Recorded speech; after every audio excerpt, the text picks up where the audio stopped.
Nuestro entrevistado de hoy es sin duda alguna una de las personas más queridas en Vilagarcía. Discreto, sencillo, humilde, bondadoso, generoso son algunos de los adjetivos que los internautas le dedicaron a don Daniel este año que cumple sus bodas de oro como sacerdote. Y los epítetos llegan a veces de gente ideológicamente muy distanciada de la Iglesia Católica. Leíamos, por ejemplo, ayer en O Fallado de la Memoria una frase que decía: soy muy escéptico respecto a las religiones, pero me gustaría que Dios existiese solo para poder darle la razón a don Daniel. ¿Qué le parece? 50 años trabajando y que todo el mundo le quiera, ¿cómo se consigue eso? Bueno, gracias por esa alabanza o ese piropo, pero bueno, os habéis pasado en eso. Yo soy una persona normal, pero normaliña de todo, y si algo hice bueno en la vida es porque hice lo que tenía que hacer y porque otros me ayudaron.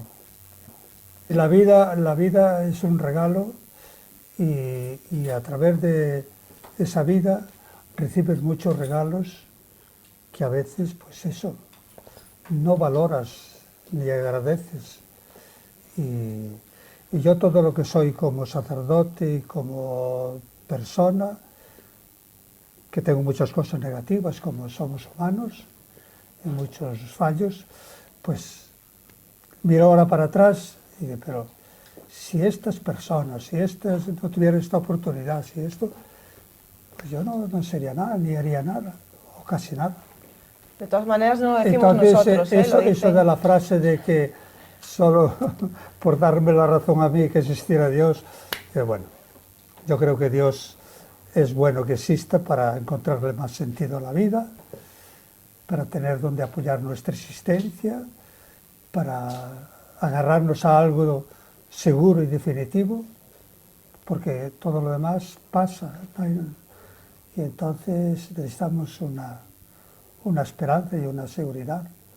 Y esa es la razón, y yo tengo la suerte, porque también fue un regalo de mis padres, de mi madre, de la gente, un cura estupendo que tuve, que me orientó hacia el seminario.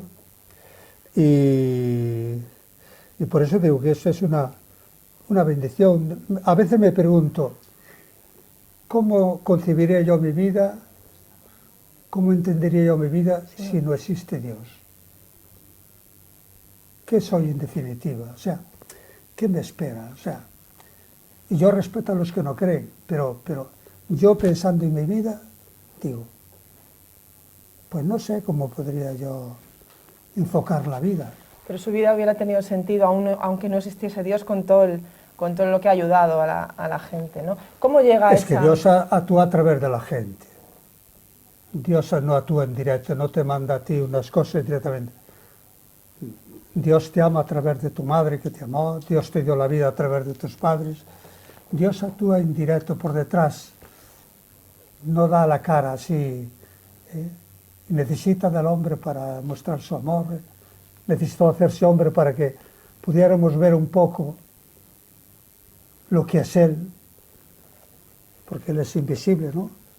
Y entonces se hizo hombre para que conociéramos un poco cómo actúa Dios, cómo es el corazón de Dios. Mirando a Jesús de Nazaret, pues yo, pues eso, sé un poquito lo que es Dios, un poquito, porque claro, a Dios no cabe en la cabeza humana, sería muy pequeño. Pero entonces, pues... Pero de todas maneras, a través de usted actuó mejor que a través de otros hombres. Ahí estuvo más acertado, ¿no? Yo creo que Dios actúa, a pesar de mí, sigue actuando. ¿Cómo? O sea, a pesar de la torpeza de este instrumento, sí, hombre, yo no digo que no hiciera algo bien y eso, pero bueno, de eso a que Dios actúa a través de todos. Se hace usted sacerdote en el año 63, pero me gustaría preguntarle cómo era la vida de Daniel antes de ser don Daniel. ¿Cómo fue un poco su infancia? Pues mi infancia, ahí Paco pues conoce, bueno, no conoce por fotografía. Yo nací en una aldea pequeña, allá en el Ayuntamiento de Silleda. Yo soy el séptimo de 8 que fuimos. De 8 hermanos. de 8 hermanos.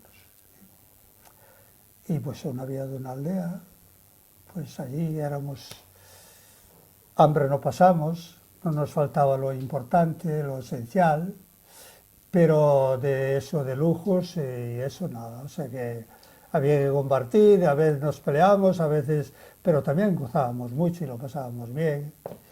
Y así empezaba, tuve una escuela pues muy deficiente, de aquella después de la guerra pues apenas había esas escuelas y muchas carencias en esto de cultura y de formación y no había los adelantos que había que trabajar. Porque usted nace en el 37, en plena guerra civil. Sí, sí. Se llegó a pasar, ¿cómo era su infancia? Entonces dice que no pasó hambre, pero supongo que sí. No, hambre no pasamos. Mi madre, bueno, éramos labradores bastante fuertes y había que trabajar, pero bueno. ¿Y estaba usted en el entorno de una familia ya religiosa, marcada por la religión, o a usted le vino luego la vocación viene posterior? Ya un poco marcada por bueno, hubo sacerdotes en mi familia, y monjas, y claro, mis padres eran religiosos, sobre todo mi madre, y a mi abuela materna también era muy religiosa. Después, lo que te digo, el cura que tuve yo de la infancia era encantador, generoso, salvó a muchos de la quema después de la guerra, cuando andaban buscando gente, él los escondía en casa, y cuando le preguntaban por él, decía, este es el mejor feligres que tengo. Aunque no hubiera pasado por la iglesia. Sí, ¿no? Aunque lo hubiera insultado a lo mejor, pero y salvó. Y algunos que no pudo salvar, pues los embarcó para América. Sí, sí, sí. Y por eso le querían, la gente le... Y eso me fue de monaguillo y me fui encariñando con las cosas. Nosotros en casa tenemos una capilla, ¿no?, de un cura que estuvo en América, después vino, y un tío hermano de mi abuelo paterno, y después de estar hecha la casa, dice, vamos a añadir un trozo y hicimos ahí una capilla. O sea que la llamada suya llegó un poco de manera paulatina, ¿no? No fue... ¿Cómo? La llamada, digo, que le llegó un poco de manera paulatina. No, fue... sí, no, es que no, es como... Yo creo que tiene que ver un ambiente. Hombre, puede ser que Dios pueda actuar de muchas maneras.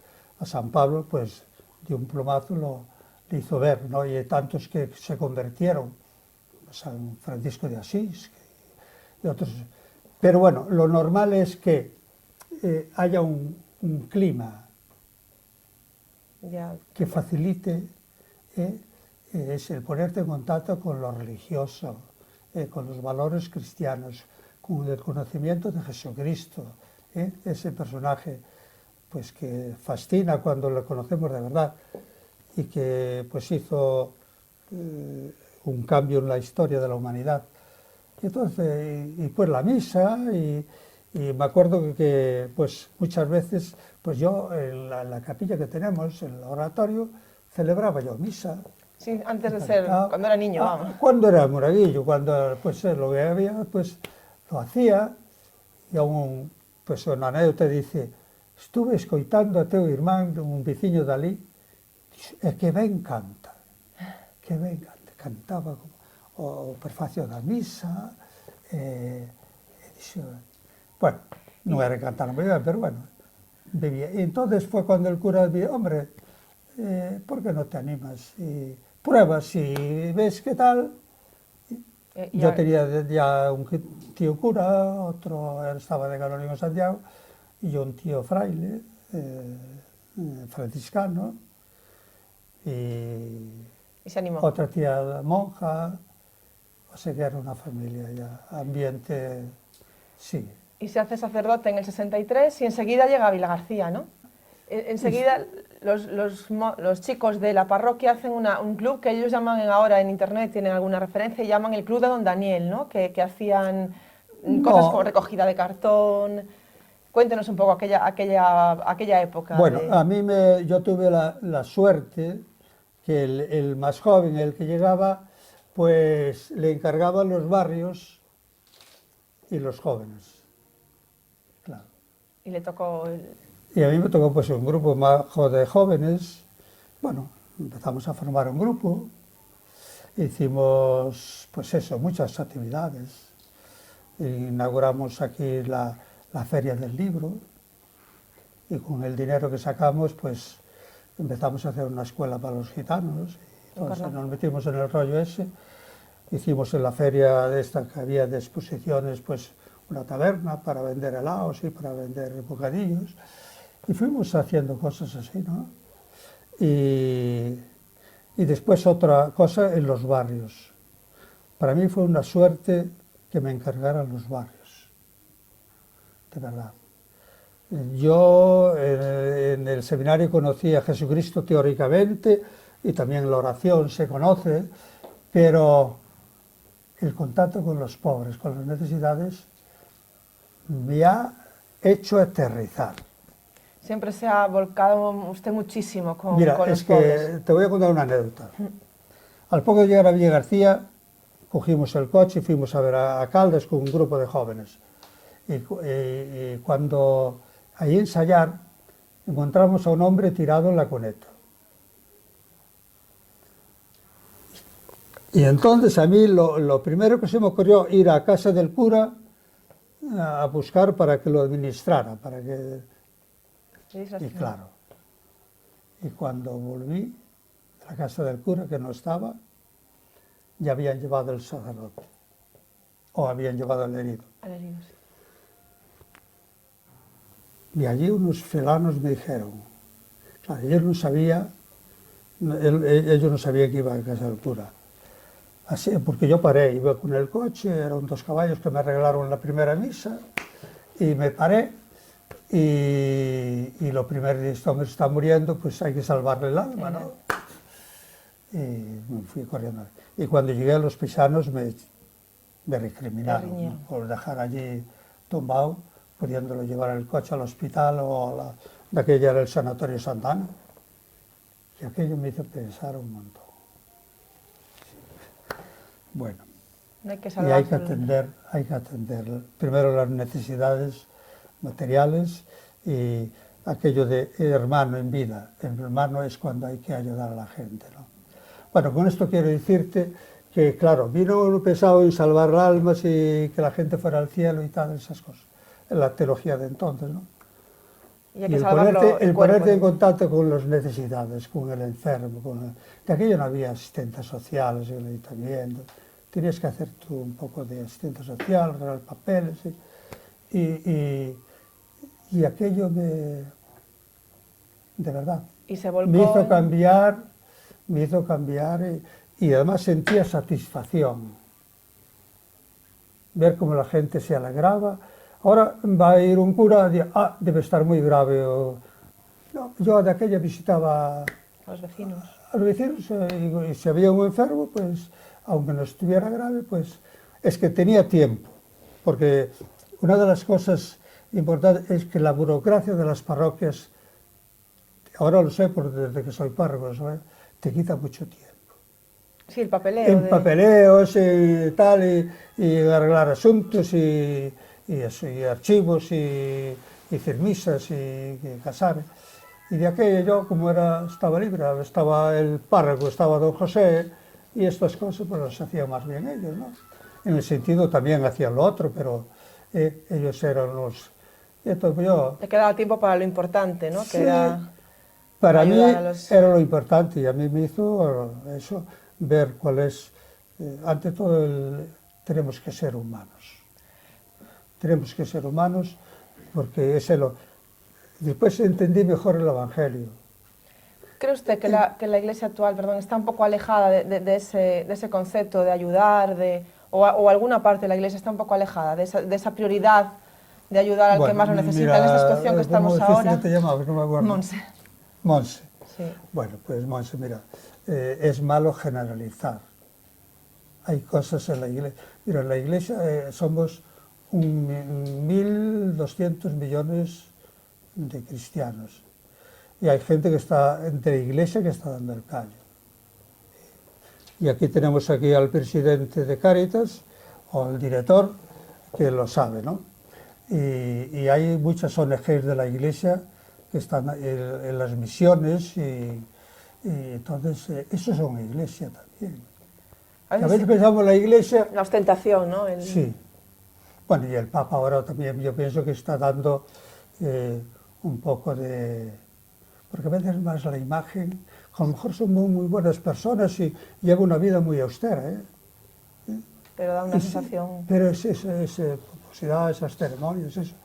Y después a lo mejor pues ellos llevan una vida muy austera.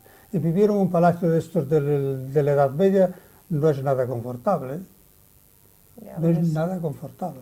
Sin embargo, sí que la gente destaca, que le destaca su labor, ¿no? Es que don Daniel sí que es un cura, porque ayuda a los pobres, porque... Mira, Monse, coge buena fama y echa todo.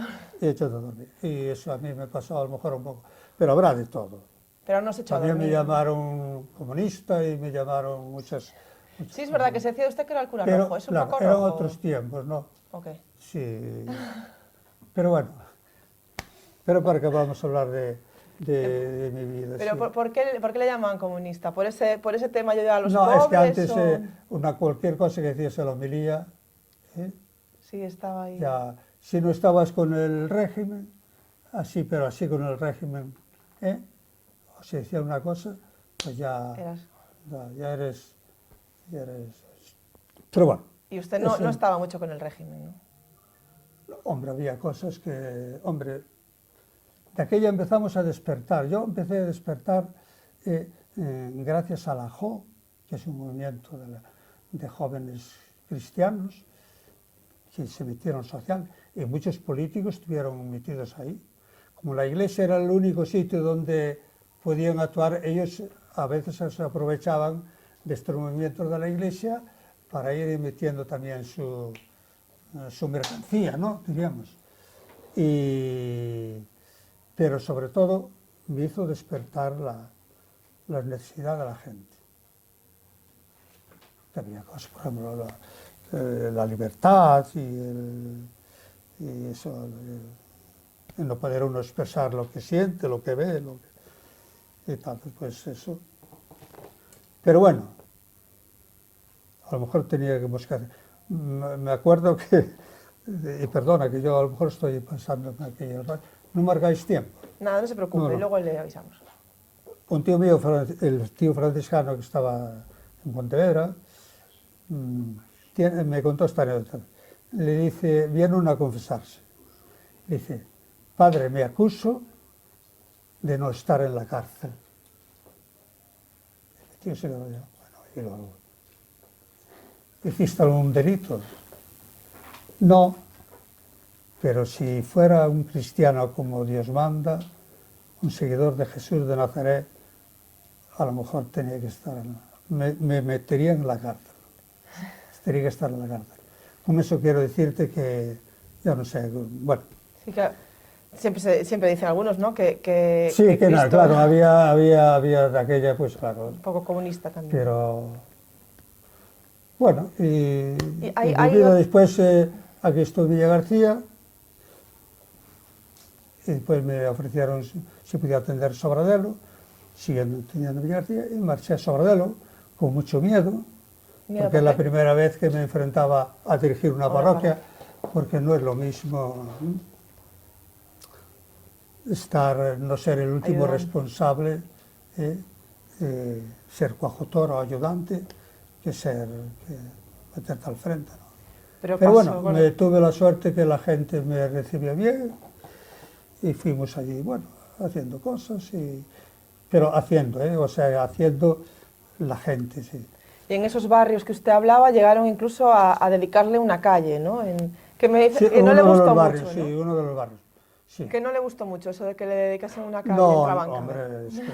¿Por qué? Hombre, porque no merezco eso, y segundo, pues que no... soy muy tímido, mucha vergüenza. Yo cuando a veces, ahora paso y ni me doy cuenta que está allí, pero como tengo que pasar a Trabanca con frecuencia, me extraña, pero este señor... ¿Quién es? O sea, que como si yo... ¿qué pinta aquí este señor, no? Pero bueno, lo acepté porque fue un cariño de la gente y bueno, pues mira. Pero yo creo que más que el mérito de la persona que está allí se expresa lo buena que es la gente, lo agradecida que es la gente y cómo la gente en el fondo es buena, ¿no? Pero usted atendió muchos, decía antes, ¿no? Que intentó siempre volcarse en los más necesitados. ¿Cómo era un poco la situación cuando empezó? Muy mal. En el año 64, pues ya te digo, había solo un asistente social en el ayuntamiento y entonces tú, pues a ver si la gente tampoco no sabía desenvolverse para arreglar papeles, para curar una pensión, y también pues eso, a ver si usted me puede conseguir, pues eso, si conseguir un trabajo en metal, solar, eso es lo que menos me gustaba, ¿no? Porque, iba a pedir a veces... bueno, pues a veces no había más remedio que decir, mira, si puedes esta necesidad. Y algunas veces lo conseguí, pero bueno, eso no es lo más... Era para mí lo más desagradable, el tener que pedir. Pero bueno, como era para una necesidad, pues te armabas de valor y... Porque a mí pedirlo, pues eso, y sobre todo, porque claro, pides para uno, pero a lo mejor otro tiene tanta necesidad como él. Y eso, lo mejor es que tuviera trabajo para todos.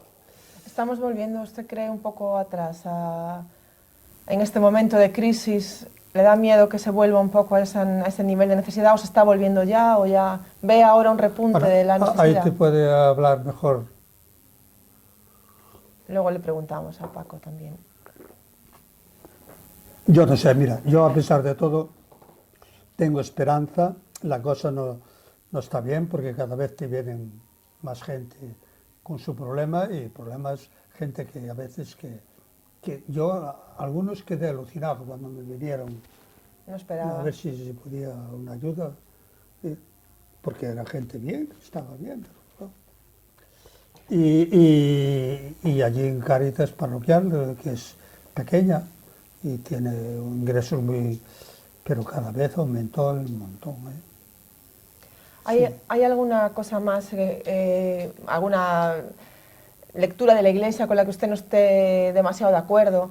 Por ejemplo, hablamos antes del tema del celibato, del no poder casarse. ¿Eso le parece necesario para tener una labor pastoral o podría ser complementaria a una familia con... Depende de la mujer que te toque. ¿Por qué? Porque a lo mejor de ser una ayuda... Es una carga. Sempre, mira, a muller do cura, pois el predica no altar, ¿no? Sí, la mujer es un arma de dos filos. Bueno, y el hombre, ¿no? Y el hombre también. Pero quiero decir yo, no sé, tiene sus ventajas y sus inconvenientes, como todo en la vida, ¿no? Y lo de la mujer puede sacerdote... ser una ayuda y también puede ser. Por otra parte, claro, tener una familia y sacar adelante una familia, pues lleva sus preocupaciones y también lo económicamente, y entonces estás más atado, ¿no? Jesús no puso el celibato, él fue célibe, o sea que él quería ser libre y para todos, especialmente para aquellos que no tenían ayuda. Entonces, cuando el celibato se acepta así, yo quiero ser el cura de todos, quiero ser especialmente de aquellos que necesitan más ayuda, los que no tienen voz, los que no... Entonces el matrimonio pues puede ser un impedimento, ¿no? O pues quieres marcharte a misiones o quieres donde más te necesitan, estar disponible para donde más te necesitan. Si tienes familia, es más difícil. Ya es más complicado. O sea que, pero también la soledad, la compañía, yo creo que el ser padre y amar a una mujer pues que es bueno y que es gratificante en la vida. ¿Echó de menos alguna vez ese tipo de renuncias? Pues no haber sí, tenido familia. Yo estuve enamorado, ¿Sí? Lo que se llama enamorado así. Bueno, pero bueno, sí. Hombre, mira, antes de dar el paso de filosofía a teología, nos ponían, bueno, todos los años teníamos 8 días de ejercicios espirituales. Y antes de dar el paso de filosofía a teología, que ya era un paso no definitivo, porque tú podías terminar la carrera y salirte, o después también, pues nos pusieron 15 días de ejercicios. Y me acuerdo que la última charla que nos dio el cardenal Quiroga nos lo puso, pero muy duro. Estáis a tiempo, mirad qué tal, pensadlo bien. O sea que, y sí, hay momentos que, sí, pero como decía mi abuela, mira, en todos los sitios se cuecen habas, o sea que en el cura tienen muchos problemas, pero si eres casado también los tendrás. Y bueno.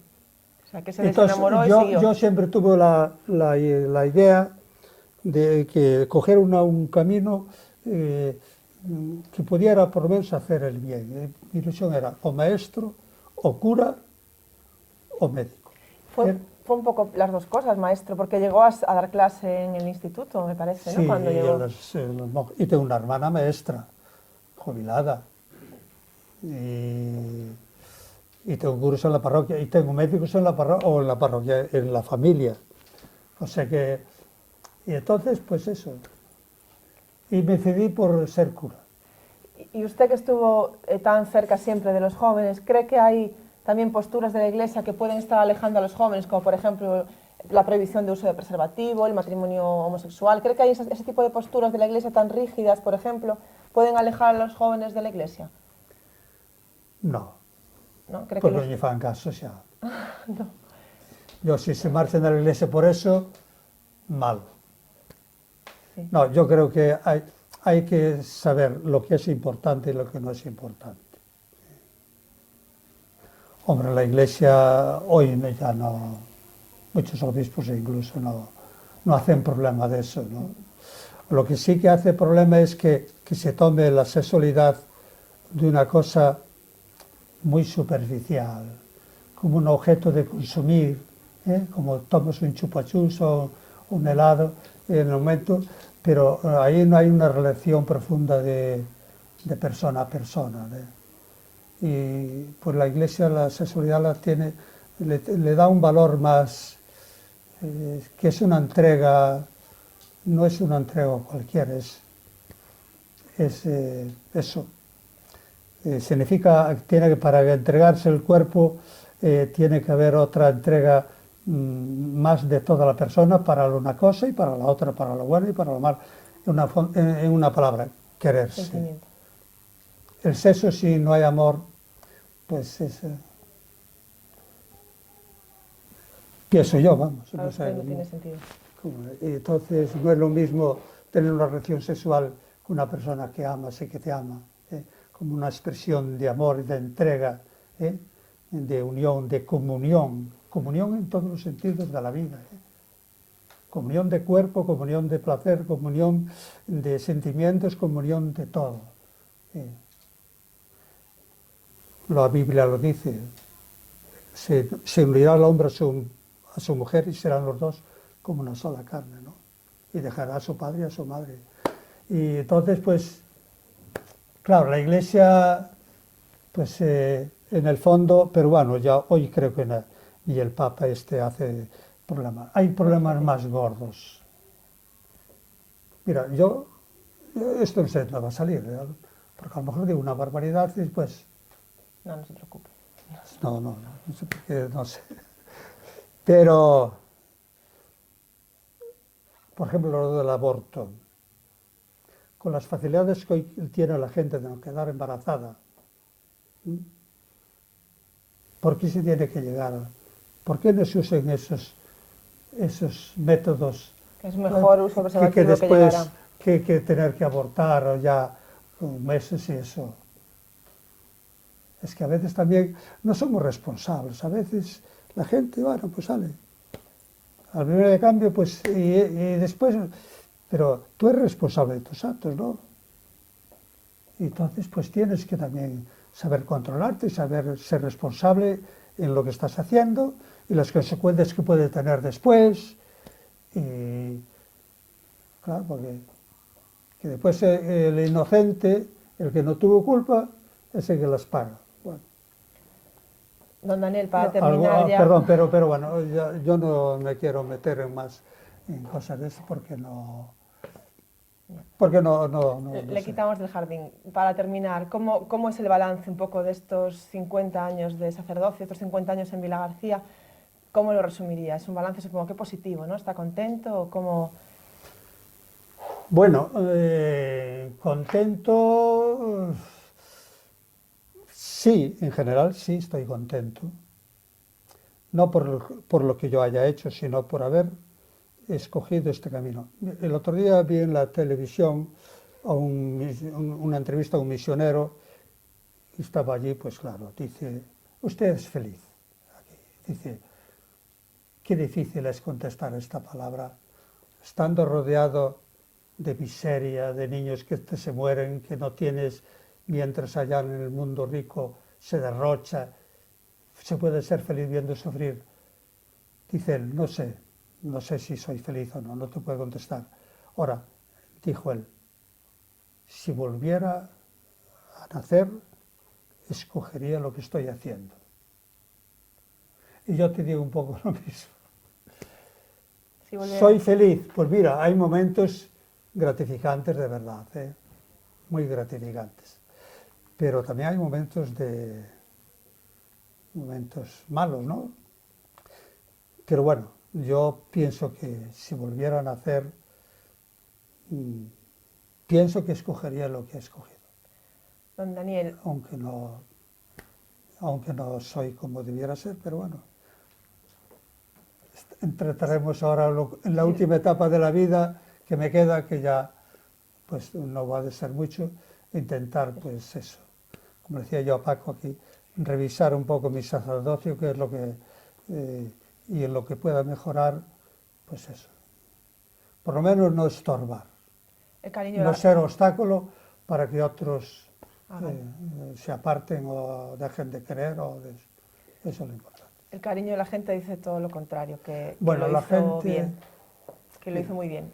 La gente, habrá de todo, pero mira, yo llevo un nombre, Daniel, que en la Biblia significa Dios es mi juez. Al final la gente, o sea que, sabes que Daniel pues defendió a la casta Susana, aquella mujer que la acusaban los viejos porque querían acostarse con ella, y entonces le iban a condenar ya, y entonces Daniel, que era un chiquillo, el profeta Daniel dice, oye, cuidado, o sea que condenáis a esta hija de Abraham, a esta pobre mujer, sin estudiar la causa, a ver, dejármelos a mí. Los separa y empieza a hacerle preguntas, y al otro también le hace preguntas, y se contradecían. Y entonces, ¿veis? O sea que y dice, Daniel, Dios actuó a través de Daniel, o sea, Dios es mi juez. A veces somos duros juzgando, ¿no? ¿Eh? A veces somos muy duros juzgando a los demás, ¿no? Yo creo que sí, somos muy ligeros a veces sin conocer las personas, solo por las apariencias, y eso es, somos muy ligeros. Yo en eso pronto se juzga, pronto se condena, sin conocer de verdad. Yo a veces hay personas que me cayeron mal así a simple vista, y las trato y que desengaño. Pues nosotros estamos encantados de haber estado este ratito con usted y muchísimas gracias por darnos su primera entrevista con cámaras. No me digas. Muchas gracias, estamos muy encantados. Gracias. Es que sois gente encantadora. Yo a ti te conocía de vista, pero no sabías que eres hijo de Vicente. Vicente, ¿sí? Eso. Sí, que también es encantador y todos sus hermanos.